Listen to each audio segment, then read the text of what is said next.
Hey you guys, so I've been engaging in more and more mindful consumption lately, and I can say for a fact that it's made me a lot more centered and energized. The awesome thing about mindful consumption is that it's a never-ending process. Every time you're making a consumption decision, you ask yourself if you're actually being mindful in doing it. Similar to working out, I think it requires a certain amount of activation energy, but as you keep doing it, you kind of build a habit or even a routine, then you can't basically imagine your life without it. And mindful consumption actually applies to both types of consumption, mental and physical. By mental, I mean all the things we kind of consume with our mind. So by that I mean books, websites, movies, games, etc. By physical, I mean more material things we buy, like food, clothes, furniture, gadgets. But before we even get into mindful consumption, I realized it was really important for me to kind of be able to classify my wants, understand where they're kind of coming from in the first place, so I can understand what it means to be unmindful. And that's the topic of this video. In the book, The Affluent Society, John Galbraith talks about basically three areas where our wants and our needs arise from. The first is intrinsic needs, and I think that kind of is very well summarized by Maslow's hierarchy, where you have physiological needs, safety, respect, love, all the way to self-actualization. The second is suggestion. So we're suggested something and then we consume it, or we at least want to consume it. Most innocently, it's a friend recommending a neighborhood ice cream store that we must check out, or a book we must read, and we kind of go ahead and consume that. More nefariously, it's when an ad kind of instills some kind of insecurity in you and then suggests a solution that they instilled the insecurity in you for in the first place. So for example, telling women that darker skin is not beautiful and then selling some strange fairness creams for that. And telling men that most face wash is actually pretty effeminate and what they should be using is a special face wash for men that comes in a black and blue packaged bottle to preserve their face and their ego. The third is emulation. So wants that originate from other people having certain things and our desire to want to emulate them. I think there are also two ways to go with this. Positively, when we see people doing good things like carrying a reusable grocery bag to a store, we also want to carry a reusable grocery bag to the store and reduce our impact on the environment. I'm going to call this positive emulation, emulation via inspiration. And there's also, of course, a negative emulation, which is kind of captured by the whole idea of keeping up with the Joneses. So our neighbor has a fancy car, and now we also want a fancy car. Or everybody at the party has a cool clutch, and we also want to buy a very expensive clutch to fit in. I'm going to call wants that arise from this kind of emulation, emulation via insecurity. Okay, so intrinsic needs are intrinsic needs. Not much to say about that. We have some intrinsic needs and wants. We do the thing we have to do to satisfy them. But then there are demands arising from suggestion and emulation, and they can be both positive and negative. When it comes to the negative mental states, I really like what John Galbraith has to say, because I just love his writing style, to be honest, and this is so sassy. Were it so that a man on arising each morning was assailed by demons, which instilled in him a passion sometimes for silk shirts, sometimes for kitchenware, sometimes for chamber pots, and sometimes for orange squash, there would be every reason to applaud the effort to find the goods, however odd, that quenched this flame. But should it be that his passion was a result of his first having cultivated the demons, and should it also be that his effort to allay it stirred the demons to even greater and greater effort, there would be question as to how rational was his solution. Unless restrained by conventional attitudes, he might wonder if the solution lay with more goods or fewer demons.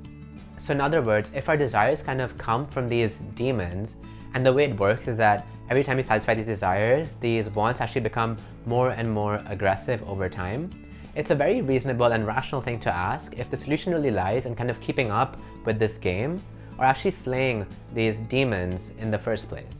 And our desires kind of becoming more and more aggressive as we actually satisfy them seem to often happen when we're being motivated by negative sort of mental states and emotions like jealousy, envy, just trying to keep up with everybody else. Now, if you want a really funny story that kind of conveys this beautifully and hilariously, I really recommend reading Christmas Means Giving by David Sedaris. It is so funny and really just hits the nail on the head. Now that we've classified the three ways that our demands actually arise, there's actually a classification of our wants themselves that I think is also important to engage in more mindful consumption, and this is simply classifying them as urgent and not urgent. I'm going to actually quote Galbraith once again because I think he really explains very well what it truly means for something to be urgent. If the individual's wants are to be urgent, they must be original with himself. They cannot be urgent if they must be contrived for him. And above all, they must not be contrived by the process of production by which they are satisfied.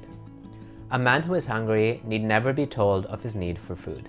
If he is inspired by his appetite, he is immune to the influence of advertising agencies. Advertising agencies are effective only with those who are so far removed from physical want that they do not already know what they want. In this state alone, men are open to persuasion. The last two sentences are probably the most hard-hitting for me. That advertising agencies and ads are basically only effective on us when we have all of our physical needs already satisfied. And when I kind of really imbibe and realize this, the way that I kind of interact with ads has totally changed. Now when I see an ad and I kind of feel like I want the thing they're advertising, I kind of actually take a step back and I'm like, wow, I have all of my needs satisfied. It's the only reason why I'm being persuaded by this one. And I just feel really good about where I am. In this way, ads have actually become an empowering realization of my current state rather than making me feel like I'm lacking something and I want something more. The other thing then to realize is how Galbraith then separates true urgency from contrived urgency. True urgency is, oh my god, I am famished, I need to eat something or I'll die. Or true urgency is, oh my gosh, I am so dispassionate about life, I really have to make some meaning and discover some purpose for myself. Contrived urgency is, hurry, buy this thing right now because it's 65% off. Or hurry, this is a limited edition thing, you have to buy it in the next 2 weeks, otherwise you'll never be able to buy it again. Simply put, if you're struggling with things that are of true urgency, things of contrived urgency simply won't matter. I think it's a pretty hilarious image to think of a person who simply can't buy any food to feed themselves because they spent all their money on all the urgent sales that were happening all around them and being thrown at them with big banners and people screaming in ads. Cool, so to wrap all of this together, mindfulness consumption, I've realized for myself, really means consuming things when they arise from one of these three areas: intrinsic needs, positive and constructive suggestions, and emulation via inspiration. By asking myself where exactly my demands are coming from, and also how urgent the actual demands are, I am able to work through how I'm going to satisfy them, either by actually engaging in the act of consumption or slaying the demon that kind of gave rise to those demands in the first place. And the really cool thing is that as I've been doing this more and more, I find myself asking the actual question explicitly less and less. It's almost becoming an automatic thing for me. And I think that's so powerful and has been so wonderful and has led to a more and more satisfying life, to be quite honest. Alright y'all, that was kind of the first video on mindful consumption. Something that I've been doing more and more, and I think this is just kind of an intro to it. I mean, first is understanding our demands and our wants, and then you can kind of proceed from there. I hope you found this video and this framework helpful. As always, I'm open to your thoughts and ideas, so share them in the comments below. If you like this video, give it a thumbs up. It's very encouraging to me. If you like this kind of content, subscribe to my channel so that you'll know when the next video is out. And if you think somebody would also really enjoy this video, then go ahead and share it with them. Alright, and with all of that, I'll see you all next time.